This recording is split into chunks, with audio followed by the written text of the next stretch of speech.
আমার বড় বোনের মানে সিলেটি শ্বশুরবাড়ি এক আত্মীয়র কাছ থেকে শেখা হচ্ছে এই স্পেশাল চটপটি। আসসালামু আলাইকুম সবাইকে। তো কেমন আছেন সবাই? আশা করি তো ভালো আছেন। তো চলুন দেখি কিভাবে এই সিলেটি চটপটিটা বানিয়েছিলাম। আর এখানে দেখেন মানে যে মটরগুলা আগে থেকে ভিজিয়ে রেখেছিলাম, আর এখন এগুলা মানে পানি দিয়ে পরিমাণ মতো পানি দিয়ে সিদ্ধ করে নেব। আর এই সিলেটি চটপটিটা কিন্তু আমরা যে চটপটিটা খাই এটা থেকে একটু ভিন্ন হবে। আর এখানে দেখেন আমি কিছু মানে 2টা টমেটো এরকম লাল লাল টমেটোগুলো একটু কেটে দিলাম। তারপরে যে পেঁয়াজগুলো এরকম মোটা মোটা করে কেটে দিলাম আর দিলাম কাঁচামরিচ ফালি। তারপরে এখন একটু সামান্য পরিমাণে হলুদের গুঁড়া দিলাম আর দিলাম লবণ। এখন এই যে ঢাকনা দিয়ে ঢেকে এটা আমি যে পর্যন্ত সিদ্ধ না হবে সেই পর্যন্ত আমি চুলায় রেখে দেব। আর এই চটপটি খাওয়ার জন্য একটু মানে ফুচকা বা ভেলপুরি যেটাই বলেন না কেন একটু বানাবো, যাতে উপরে ডিজাইনের জন্য মানে ডেকোরেশনের জন্য আমার লাগবে। আর এখানে দেখেন আমি হাফ কাপ মানে আটা দিলাম, তারপরে যে কিছুটা চালের গুঁড়া দিলাম, মানে ওই পরিমাণ একটু কম হবে। আর একটু সামান্য লবণ তেল দিয়ে মানে নর্মাল পানি দিয়ে একটা ডো তৈরি করে নিয়েছি। আর ডোটাকে আমি 5 মিনিটের জন্য রেস্টে রেখে দেবো। আর এখানে একটা বলক আসার সাথে সাথে আমি যে আলুগুলা ফ্রেঞ্চ ফ্রাইয়ের মতো কেটে রেখেছিলাম সেগুলো দিয়ে দেব।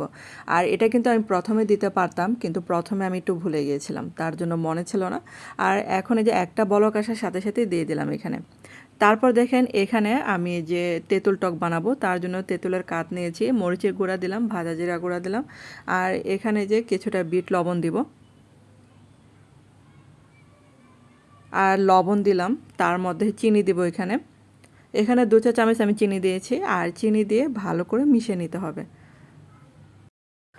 আর আপনারা যারা আজকে আমার চ্যানেলের নতুন ভিডিও দেখছেন কিন্তু এখন আমার চ্যানেলটাকে সাবস্ক্রাইব করেনি, তাদের কাছে প্লিজ অনুরোধ রইল চ্যানেলটাকে সাবস্ক্রাইব করে আমার পাশে থাকবেন। আর এই যে ভালো করে মিশানো হয়ে গেছে। আর এখন এই যে আমি ফুচকা বা ভেলপুরি যেটাই হোক মানে বানালাম আর কি। আর এই যে একটা বড় রুটি বানিয়েছিলাম, তারপরে যে গ্লাস দিয়ে কেটে কেটে আমি এই যে ফুচকার মতো বানিয়ে নিচ্ছি। আর এখানে চাইলে চালের গুঁড়ার পরিবর্তে কিন্তু আপনারা সুজিটা দিতে পারেন। আর আমি চালের গুঁড়াটা দিয়েছি কারণ হচ্ছে মানে ভালো মানে ক্রিস্পি হয় তার জন্য। আর সুজি দিলেও সমস্যা নেই, সুজি দিলেও কিন্তু অনেক ক্রিস্পি হয়। তো আমার হাতের কাছে চালের গুঁড়াটা ছিল, তার জন্য চালের গুঁড়াটা দেওয়া হলো আর কি।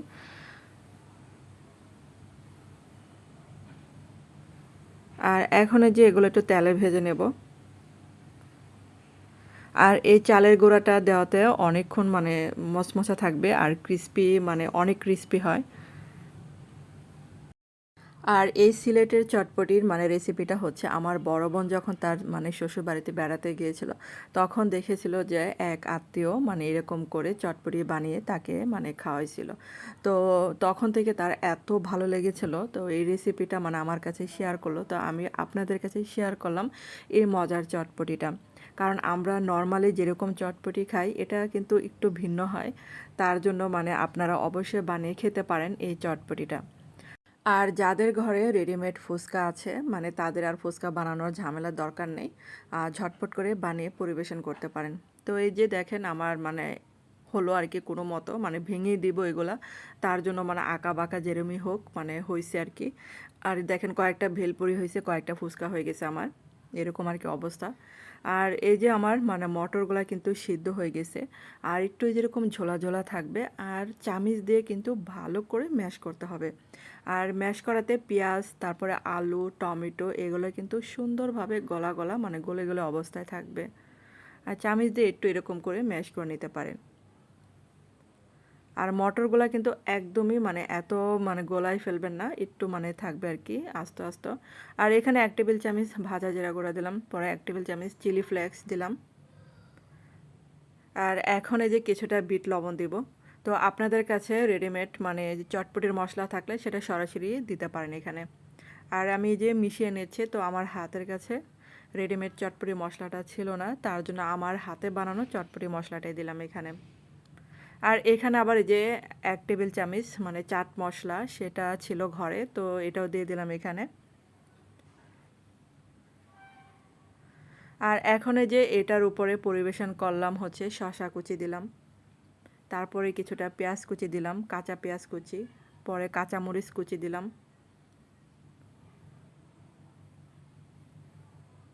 আর এভাবে খেতে কিন্তু দারুণ লাগে আমার কাছে। তারপরে যে উপর দিয়ে কিছুটা ধনেপাতা কুচি দিলাম এখানে। তারপরে এখানে হচ্ছে 2টা সিদ্ধ ডিম এরকম করে আমি কেটে দিয়েছি। আর আপনারা চাইলে এখানে 2টা ডিম যদি ইউজ না করতে চান তাহলে একটা ডিম দিয়ে গ্রেটার দিয়ে গ্রেট করে সমানভাবে দিতে পারেন। এটা হচ্ছে অনেক সময় চালাকি বা বুদ্ধি। আমার ঘরে যখন একটা ডিম থাকে আমি কি করি, গ্রেটার দিয়ে এরকম করে গ্রেট করে সমস্ত চটপটিতে মিশিয়ে দিই। তো আজকে 2টা ডিমই দিলাম এখানে।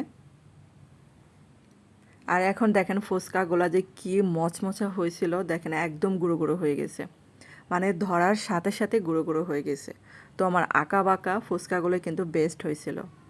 দেখেন কতটা সুন্দর যে হয়েছিল, তো দোকানের মতো একদম পারফেক্ট হয়েছিল, মানে মচমচা হয়েছিল। তারপরে এই যে তেঁতুল মিশানো, মানে তেঁতুলের কাঠটা দিয়ে দেবো উপর দিয়ে।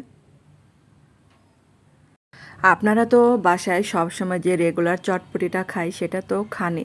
তো এভাবে একবার হলো মানে বানিয়ে খাওয়াতে পারেন পরিবারের সদস্যদেরকে। আর এই যে দেখেন কতটা যে মজার, কতটা লোভনীয় হয়েছিল তো কি বলবো। আর এটা বানানোর সাথে সাথে একদম শেষ হয়ে গেছিলো, কারণ আমার পাশে দাঁড়িয়েছিল অনেকে এটা খাওয়ার জন্য।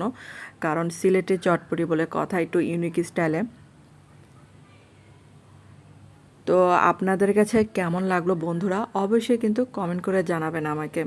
আর এই রেসিপি ফলো করে যদি বানান তাহলে আমাকে কমেন্ট করে জানাবেন। কে কোথা থেকে দেখছেন এটাও কমেন্ট করে জানাতে পারেন। তো ধন্যবাদ সবাইকে আমার ভিডিওটা দেখার জন্য।